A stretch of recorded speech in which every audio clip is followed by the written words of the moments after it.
Mga kasayan, yung nakaraan sa Motorstar 125 tayo na headlight nagpalit ng LED. Ngayon naman kasayan sa ano tayo, TMX 125. Ito siya kasayan, no? Ito yung pagpapalit na rin tayo ng park light na LED. Ito muna yung park light kasayan, ha. Ayan yung park light nya. Tapos ito naman yung kanyang low. Tapos ito naman yung kanyang high. Ayan siya kasayan, low, high. Ito pwede rin siya i-adjust kasayan, ha. Halimbawa gusto nyo na mataas ang ilaw nyo, ayan.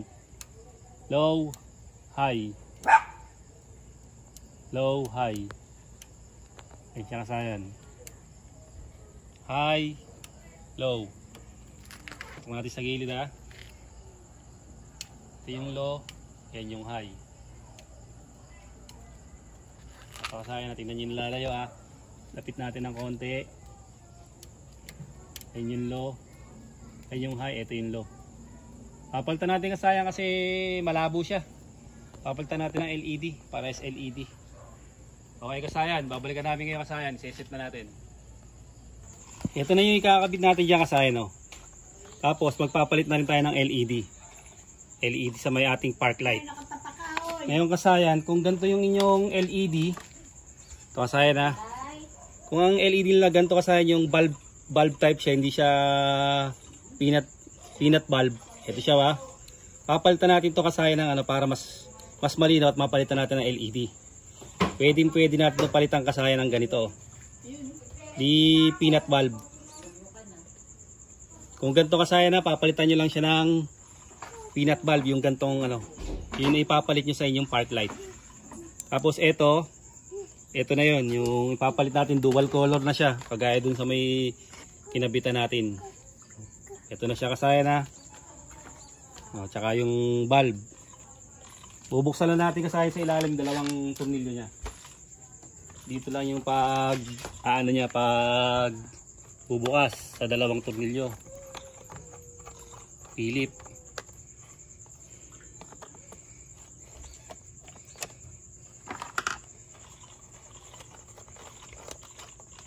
Pwede to sa mga yung gantong ilaw sa Wave CX110. Pwede siya. Sa STX125, pwede rin siya.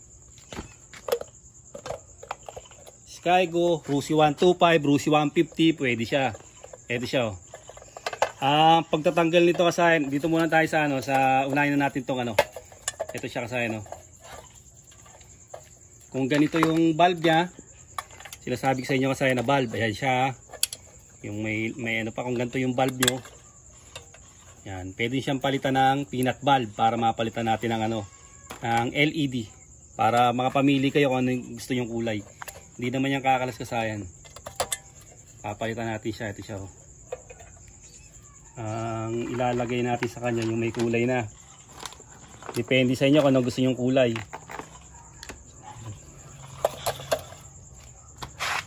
Para maganda-ganda sa paningin. Yata pala laglag. Pagka magkakabit kayo nito kasayan, ito wala tong polarity, pwede siya magkabaligtaran. Ito hindi siya pwede magkabaligtaran. Ganito gagawin nyo kasayan, no? Pag nilagay nyo siya at hindi umandar, hindi siya umilaw, buksan nyo yung park light. Ayan siya kasayan, na nakabukas yung park light, tinututok mo dito.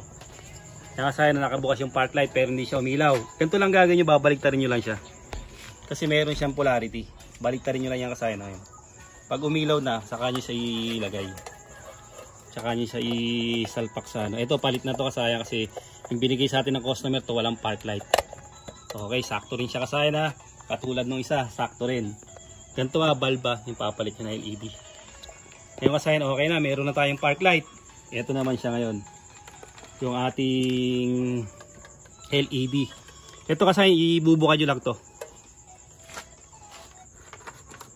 Kaya nyo nang i-DIY ang kasayan, kaya na lang yung mag-DIY. Lalo kung malalayo ang mga pagawaan sa inyo, bukan nyo lang ito kasayan, ha. Yung dalawang ano na to. Tapos to, bukan nyo lang siya ng konti rin. Yung makakalabas na yung pinaka ano niya. Yung makakalabas na yung kabitan ng ilaw. tingnan natin. Pipihitiin lang, ito siya oh. Ito yung nakalak. Nakalak siya kasaya na, itutulak nyo lang siya. Tapos pihit pa kaliwa. Yan siya kasaya na, okay, nakalabas na siya. Ngayon, ganito rin yung position nyo. Pagka kinalas nyo na yung ilaw, pumihit kayo sa kaliwa. Ngayon na mga kasayan, ito. Pipihit naman tayo sa kanan. Pag di pumasok sa kabila lang. Yan siya. Tulak nyo lang siya hanggang doon sa kumano siya, umabot sa may dulo. Tapos pag kumabot sa dulo, pipitin siya ng kanan. Medyo matigas kasayan. Opya. Baliktaran lang yan pag di gumana sa kabila. Pasamado kasi kasayan kaya ano, hindi kagad siya natutulak. Yan, yun siya kasayan ha. Nakapasok na siya. Dito na siya. Tignan nyo yung guide. Meron siyang guide na ito. Meron siya yung pinaka matulis. Dito nyo siya ilalagay ha. Ibabalik nyo sa dati. Ito. Dito sa kanal oh. Tutok mo lang sa kanal para makita nila. May kanal siya na paglalagyan. Pag natutok nyo na sa kanal, tsaka siya tutupiin. Ayan, tutupiin siya ha. Tapos tupiin nyo rin siya. Pagka makalog yung ganito nyo kasayan, pwede nyo lagyan ito ng stick glue. Para hindi siya kumalog-kalog. Kasayan, babalik na natin. Kailangan maluwag sa maluwag dito sa ibabaw yung pagpapasukan nito. Ito unahin nyo para lumak sa taas. Ito. May lock sa taas to eh. Ganyan siya. Tapos papasok nyo lahat ng stainless ito. Nakapasok yung mga stainless niya lahat. Tapos sa kabila, pasok din ito. Pasok lahat yung kasayan ha. Yan, tapos dito. Kailangan nakapasok mabuti yan. Pag hindi siya napasok mabuti, kakalog-kalog yan. Lalabas yung ano niya.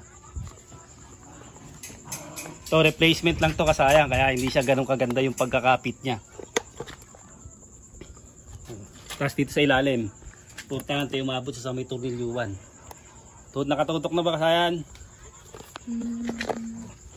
Nakatutok na sa kanyang tornilyuan, di pa? Hindi pa to. Konting pagkaganan kailangan lang siyang itulak. Kailangan lang itulak yung ano. Pagka hindi maabot. Dito tutok ko dito. Tornilyo hindi pa nakapasok eh. Opya. Nakalabas. Kailangan pasok lahat ng mga ayun. Ay, wait. lumabas. Yan kasi pagka mga replacement talagang hindi siya ganun kapit. Yan. Alalayan mo ano natin, tutulilyoan na natin. Ito pala yung tornilyo.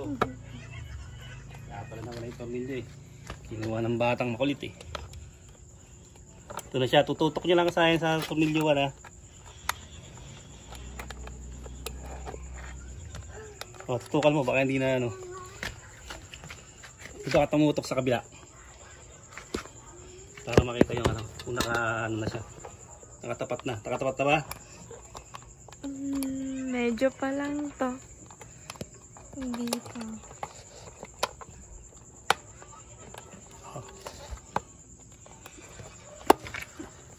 Kasi tulak niya lang yung pinaka-stainless niya ba? Kailangan nakapasok. Pasok niya lang muna ng konti. Mamaya natin i-screw sa kabila.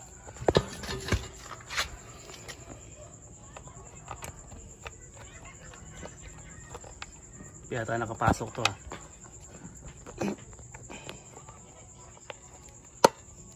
Yun.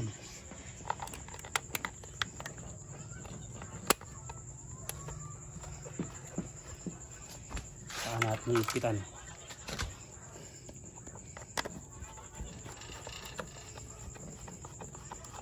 Pang TMX 125 dosa yan ha. Pwede rin TMX 155 dito. Kaya lang T19 siya, hindi siya 86. Ito 86 to eh.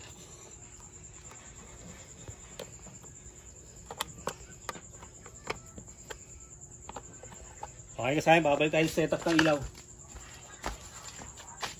Pupunta ulit tayo dun sa ano, sa labas para dun din tayo magseset.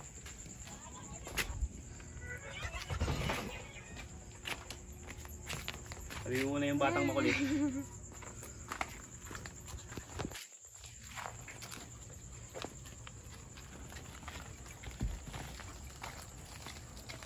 Alisin mo pala yung flash niya kasayan dito. Balik tayo sa dati. Saka kasayan, unahin mo natin yung park light. Yung kanyang park light. Na siya kasayan na. Unahin natin yung park light. Siya. Tignan mo doon yung park light na nilagay natin. Ito sa harapan. Saka kasayan yung park light ha. Tapos testing natin yung ano niya, yung low niya. Ito yung low niya ha. Ngayon kasayan, pagka nabababaan kayo, pwede nyo siyang iangat. Tapos kasi ito yung high. Ayan siya. Ito yung low, ito yung high. Pag taasan kayo doon, baba nyo lang konti. Low, high. Pwede yung pagbaliktad rin yung bulb nito. Nababaliktad yung pinaka bulb niya. Para yung yellow mapunta sa low. Itong white mapunta sa high. Pwede siyang baliktarin. Ayan siya kasayan ha. Ayan yung yellow, ito yung white. Tapos yung park light natin. Dalo lang kasayan yung paglalagay ng LED, park light at headlight sa TMX 125, mga Rossi 125, 150, pati sa Wave CX, STX 125, Skygo. Pwede yung palitan ng dual color na ilaw. Hanggang dito lang mga kasayan. Salamat sa panonood.